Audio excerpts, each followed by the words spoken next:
Bonsoir à toutes et à tous, merci de nous rejoindre pour cette nouvelle édition. En Guinée équatoriale, le neveu du président Obiang, Balthazar Eban Engonga, ancien directeur de l'Agence nationale d'investigation financière, a été condamné à 8 ans de prison pour corruption et enrichissement illégal. Impliqué dans un vaste scandale sexuel et financier, il devra aussi verser plus de 220 000 $ d'amende. Ce verdict secoue le régime déjà critiqué pour ses pratiques opaques. À Montréal, Perpétue Robert prépare le marché Expo Santé Mieux-être 2025 qui mettra Haïti à l'honneur le 6 septembre prochain. L'événement proposera des ateliers, dégustations et conférences autour de la santé naturelle et de la culture haïtienne avec un espace spécial dédié à la gastronomie, aux plantes médicinales et aux traditions du pays. Toujours en Haïti, la coalition criminelle Vivre Ensemble appelle à la paix.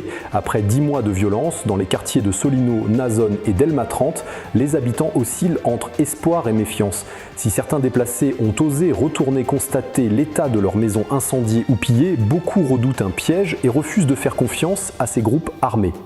À l'US Open de New York, un incident a fait grand bruit. Battue sèchement par Taylor Townsend, Jelena Ostapenko a lancé à son adversaire « Tu es sans éducation et classe », provoquant la colère du public qui l'a hué. Townsend, calme et digne, a simplement répondu « Ma raquette parle pour moi ». Plusieurs joueuses, dont Arina Sabalenka, ont dénoncé l'attitude d'Ostapenko. Deuil dans la musique haïtienne, le groupe Zenglen a annoncé le décès de l'ancien chanteur Gary Didier Pérez. Malade depuis plusieurs années, il s'était battu contre le diabète et l'insuffisance rénale. Il s'est éteint ce jeudi, laissant derrière lui l'image d'un artiste combatif et passionné.